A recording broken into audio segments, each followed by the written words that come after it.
Since 1923, Roy O'Martin, a Louisiana-based wood products company, has followed the example of its founder to give back to our Louisiana communities where we live and work. To learn more, visit royomartin.com. The Louisiana Lottery is proud to join LPB in honoring the 2018 Louisiana Legends, contributing over $3.5 billion for K-12 public education. The lottery is giving Louisiana a reason to smile. Support for the 2018 Louisiana Legends comes from Willis Knighton, a locally owned, locally operated not-for-profit health system serving patients in the Arklatex since 1924.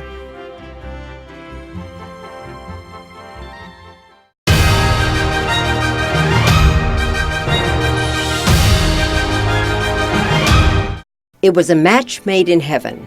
Emmet and Toni Stephenson are two people so well suited to each other that their meeting and becoming a couple is literally just that, a perfect match made in heaven. It all started in 1945 in the small North Louisiana town of Bastrop. Emmet and Toni were born only a month apart in the same hospital, both delivered by the same doctor. And their lifetime romance began only 5 years later in 1950. They were kindergarten sweethearts, and truly they were always together at school. Every other aspect of life that I've ever known them, they have been together as a couple. Emmet and Toni married in 1967 after graduating from Louisiana State University. They have one daughter, Tessa, who is married to Richard Brand, and one granddaughter, Chloe.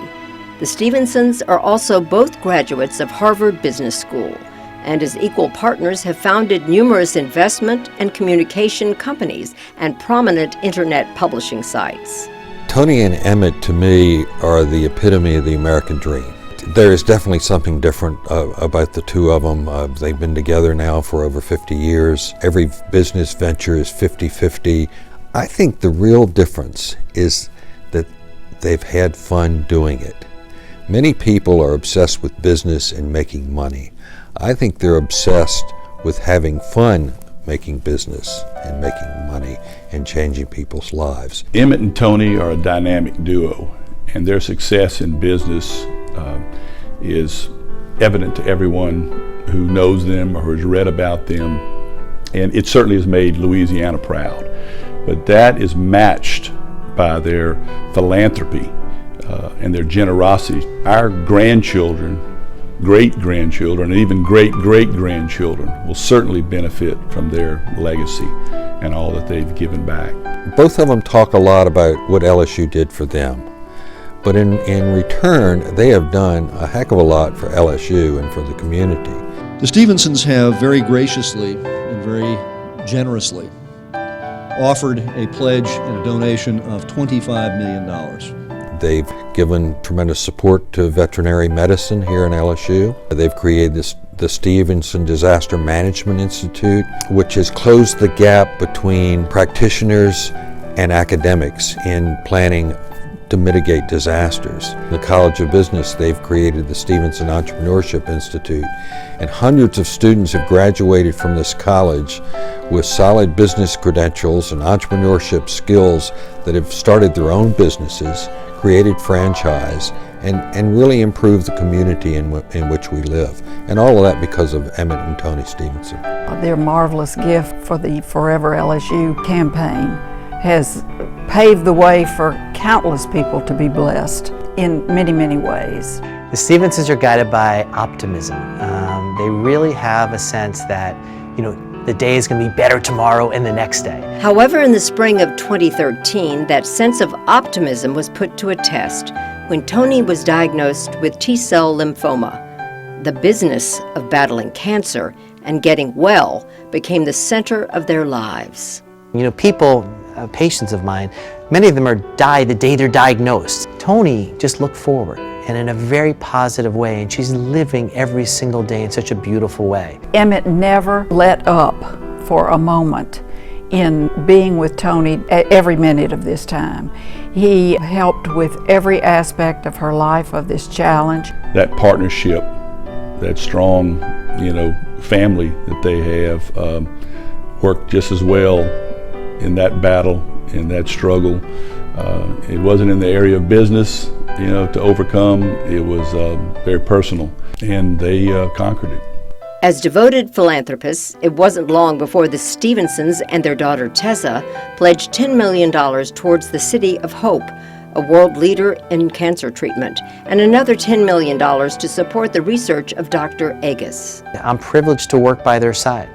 It's not they came and said, David, we want to fund your research. They said, David, we want to work with you to make a difference. Toni is the most positive, upbeat person you can have. She has a wonderful sense of humor. She has a Mike the Tiger outfit that she puts on, and it's quite impressive.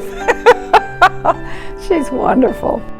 Emmet is the consummate Southern gentleman, very soft-spoken, extremely intelligent, manners, always his deportment is A+. They've never forgot, where they came from and who helped them get there. I think that speaks to their heart. I think that speaks to their character. I think it certainly is an incredible example for all of us to follow. I have never met a couple that embodies the entrepreneurship spirit more than Toni and Emmet Stephenson. They have changed the world they live in. We all could aspire to that. Well, Toni and Emmet Stephenson were the first married couple we ever honored as Louisiana Legends. And I know in my conversation today with you all, we're so happy to visit with you. The first question always is how in the world can you all work together so well? What is the secret? There are a lot of people who couldn't work with their spouses, but we've done it so long now, it's just second nature. I think part of it is that our personalities are nearly opposite and truly compatible. Mm-hmm. She's patient, I'm not.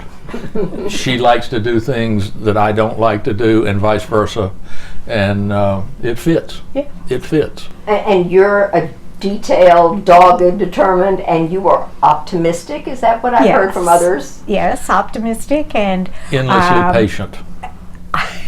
And pace. I like to put things in, lists and do it in order and make sure it's all done. He's just get it done. So does this work both at home and in business? Almost. Yeah. It's as long as I don't interfere with the arrangement of her kitchen, it's okay. Yeah, since he can't cook, it's okay. Well, that's interesting as well. Well, the other thing that people always want to know is you were in Bastrop, Louisiana, and now you've lived many places. You've created businesses that are sort of a worldwide perspective. You've traveled greatly, and yet you have this attraction still to Louisiana. Why do you think Louisiana is so important to each of you, maybe each? It's home. Yeah, that's what I was going to say. It's It home. is home. And how do you And define the people are so nice here. And we have traveled all over the world, and Louisianans are better. They're just nice to be with. So home means Friends, family. friends, family. I don't have much family left, unfortunately, but I've got a few cousins. But Well, you were an Lot Air of Force friends. brat, like Yes. like I was too. But we always knew Louisiana was home. absolutely, yeah, that was it. Yeah, I mean, you may live somewhere else, but I think the place with which you identify is what you call home. So, as well as Louisiana generally, it's also LSU specifically. And yeah. have you always felt that big attraction? Yeah, we were. I was an LSU Tiger at a very young age, and it was sort of destined to come here. Destined to come here, and don't regret it. We dated all the way through LSU, got married right afterward. As far as I'm concerned, it was success. So you all have one daughter, but you have the next generation coming up. Yes. Tell us about that. Well, we have one granddaughter who's 3 at this time, and then another one is due January 28th. Another daughter. How So exciting. Well, we will that's- have 2 granddaughters. And the 3-year-old has an LSU football jersey Yes, definitely. with her name on it. So let me know this recent trip you've made back to Louisiana. I know it's around football. Wish we were doing better, but at any rate, you also announced a new commitment to the business school? Well, 10 years ago, we started an Entrepreneurship Institute, which was intended to develop programs that were outside of the direct academic curriculum. The department that we announced today is actually classes and a bachelor's degree in entrepreneurship in combination with a degree in another subject. And our view of it is that and there's a wide variety of other subjects that the second degree can encompass. The idea is that those would be the service or product, and entrepreneurship would teach them how to monetize it and better equip them to start a new business very early, hopefully, in their career, and give them a better chance of success. Isn't that the whole area of technology we always hear? It's always, how do you monetize something? Exactly. Isn't that what you're always That's That's what the we're word, always yeah. saying. Yeah, well, Toni, do you ask that number? Is that your quiet? I'm not a numbers person.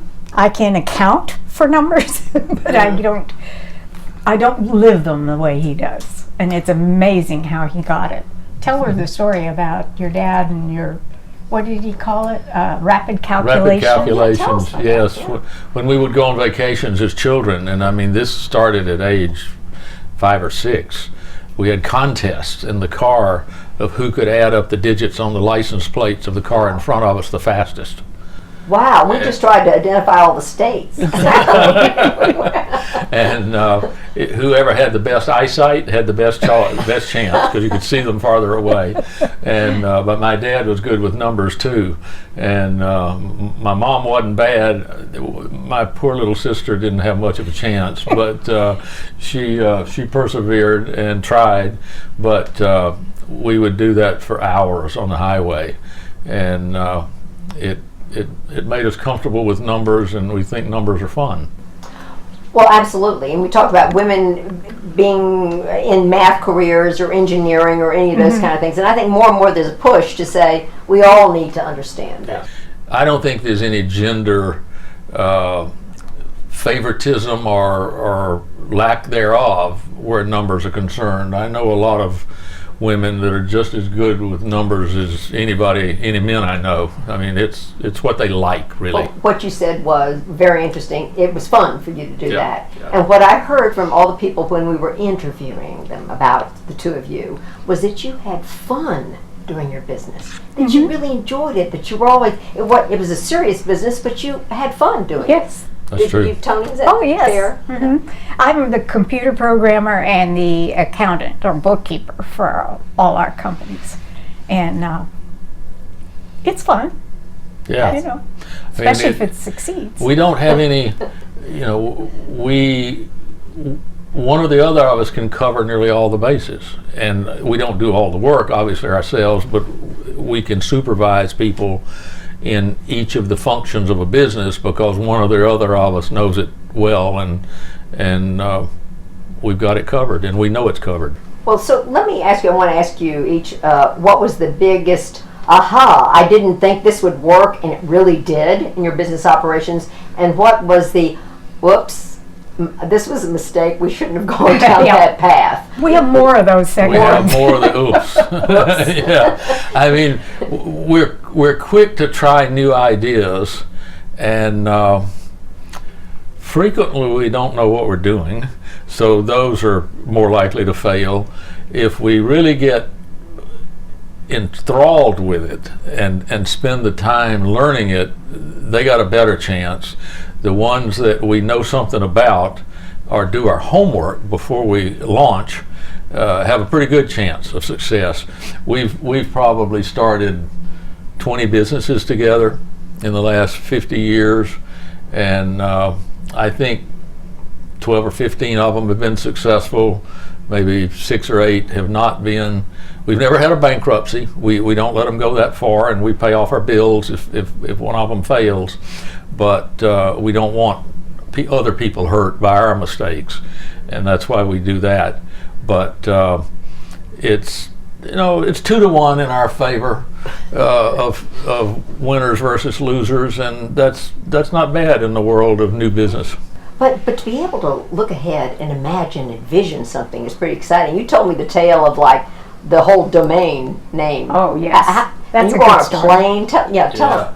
That was an interesting one. We were on a plane from San Francisco to Singapore, and It's a long flight.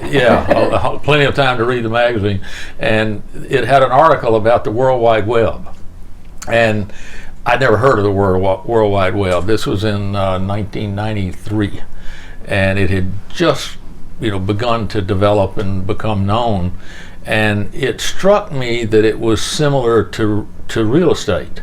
And I had read a book 20 years earlier than that about real estate in London, and a significant portion of the city of London is owned by 5 old British families, and they've owned the land for generations, and they rent the land on long-term leases for people to build hotels and stores and housing projects, but they continue to own the land. And their leases are for 99 years, but at the end of those 99 years, the landowner gets what has been built on the property. And it occurred to me that these were electronic pieces of land, or electronic real estate, and unlike Britain, it didn't cost very much to own the land. So we went literally to the phone book and registered a lot of the names at the top of the page, and got a significant list of the dominant names in the business world, everything from doctors.com to hospitals.com to investments.com. You told me weddings.com. Airlines.com, weddings.com, anniversary.com, birthday.com. And our concept was that you could probably build a business around each one of these. Now, that takes a lot of work, and we're not in a position to build 200 new businesses. And we already had jobs. Yeah, we already were fully occupied, but we've been able to do a handful of them, and they turned out to be very valuable, and we're glad we did it. Well, I think technology is changing so quickly, though. You say you don't know everything about it. What do you think about, when you look to the future for your grandchildren that are coming along now? They are digital natives. I know. They will be so familiar with it. I know. They can operate everything. What do you see the next thing going on? I worry that maybe we won't ever be able to socially interact as individuals in real time. Well, you could interact by texting the guy sitting next to you. Right. Something like that. We were at we went to the Country Music Awards this weekend. Yes. This week. And I looked down the aisle and everybody was on their phone. And I thought, cheapers. I mean, there's wonderful music going on, and they're missing out on a lot of stuff. But yeah, I don't know where it's going to end up. Well, I know people have called you a visionary. I'm not sure what that vision is going to be for the future then, for that next generation. It's a good question. It's a very good question. I mean, I happen to think that interpersonal skills are important in not only business life, but social life. And you don't want to see it go so far off into an electronic world that you don't have high quality social interaction. Well, so you've done in a lot of areas. So we're in the business school at this point in time, but you also have that emergency management sort of disaster institute. Gosh, we seem to have so many disasters. Are we learning? Are we helping the world? We hope so. I mean, there are things you can do to prevent the outcome, the worst outcomes from it. We've made some progress there. It really is a matter of preparation for it, and then we've branched out into other parts of that arena as time goes on. I mean, we now have a cybersecurity operation that's quite successful and growing very, very rapidly, and probably no end in sight for that. We have a disaster fraud operation that tries to bring to justice people who cheat people who've been victims of fraud. I mean, it's unbelievable to me that people would actually do that sort of thing, but they do.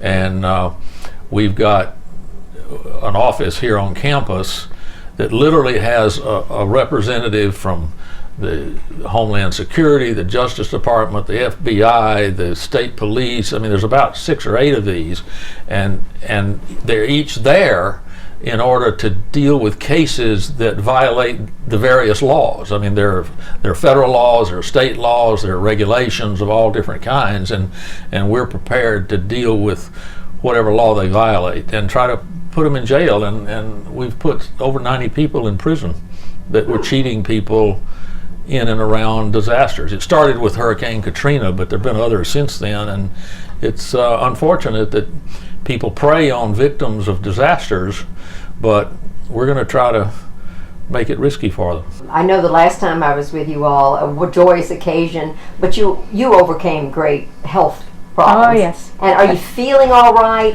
And are you thinking about fun and traveling too? Well, we're doing it, yes. Yes. That was in 2013, and I've now 4 years in remission, and it's been a challenge, but yes, we're traveling. And what's on your bucket list? What do you all want to do? Well, that was the country music. Yeah, that was one. That was the last one. Our international travel, next May we're hoping to go to Kazakhstan, Azerbaijan, Armenia, and the country of Georgia. Wow, those aren't exactly garden spots. Those are interesting, though. Yeah, they're interesting, and they're actually quickly emerging cities. They're beautiful and really unknown in the West, but we haven't been there, so we want to go. Well, and I also, when I was looking at some things, I've known you all a long time, but I didn't know you collected what NASA thing? Is that space artifacts. Space artifacts. Primarily Russian or USSR. How interesting. So maybe on that trip you'll find something. We are going to try to go to the Cosmodome at Baikonur and see a launch of a Russian spacecraft during that trip. But we collect the Russian ones because they were for sale in the early 90s, literally to pay the bills of the Soviet Union as it was going bankrupt. And they would sell us spacesuit to make the payroll at Energia. And we got lucky. I mean, we were able to get Yuri Gagarin's spacesuit, the first man in space. We have the backup of Sputnik 1. We have the backup of Sputnik 2, and a number of other space artifacts that were first in the space program. Wow. And only a few things in the United States. The Russians admitted they were going broke, so they were selling national treasures. Well, I guess every time I'm on this campus, I think when you all were, freshmen, you were first here and everything, did you ever imagine that you would be where you are now today, able to give back and everything? I mean, I didn't. You didn't? You didn't think? My dad was Air Force. We weren't business people. I didn't know what an entrepreneur was. But I learned a lot from Emmet and LSU, and going forward in life, it's just been fascinating. I like to do long range planning.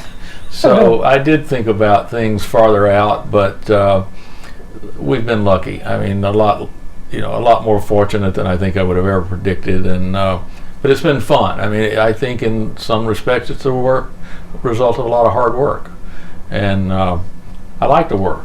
And Toni's been a great partner as a wife and a great partner as a business partner, and couldn't have done it without her.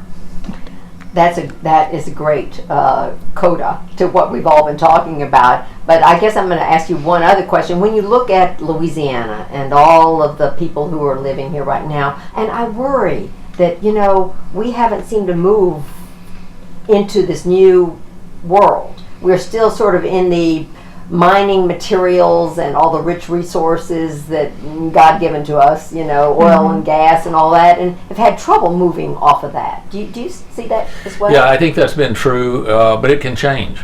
It can change, and there are early stage biotech activities here. The movie industry has moved in and grown over a period of years, although it may have leveled off recently. I think that there are many examples around the country where technology comes alive, and hopefully our entrepreneurship department and institute will help make that happen. And the STEM program, which really focuses on science, technology, engineering, and math, those really do encompass the future. I mean, that's the way the world is headed, and it's to be encouraged.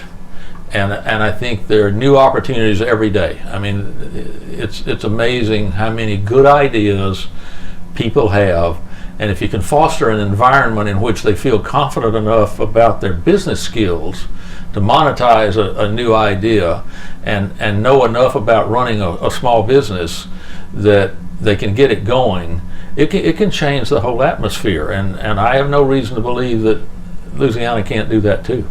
And you're optimistic too, Toni. Oh, I'm always optimistic. You're always optimistic.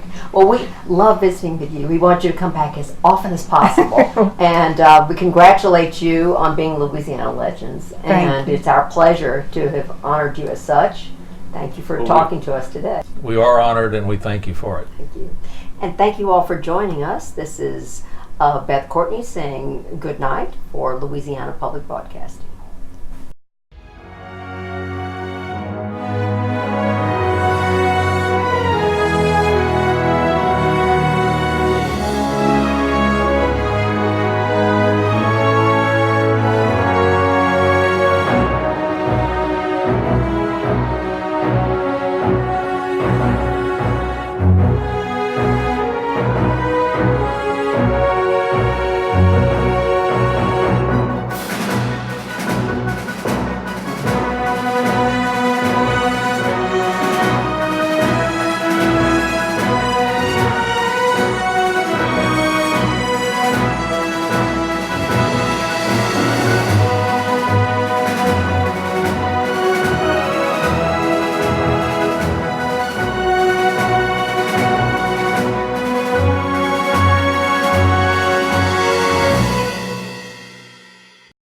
Since 1923, Roy O'Martin, a Louisiana-based wood products company, has followed the example of its founder to give back to our Louisiana communities where we live and work.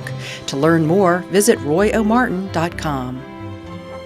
The Louisiana Lottery is proud to join LPB in honoring the 2018 Louisiana Legends, contributing over $3.5 billion for K-12 public education. The lottery is giving Louisiana a reason to smile. Support for the 2018 Louisiana Legends comes from Willis Knighton, a locally owned, locally operated not-for-profit health system serving patients in the Arklatex since 1924.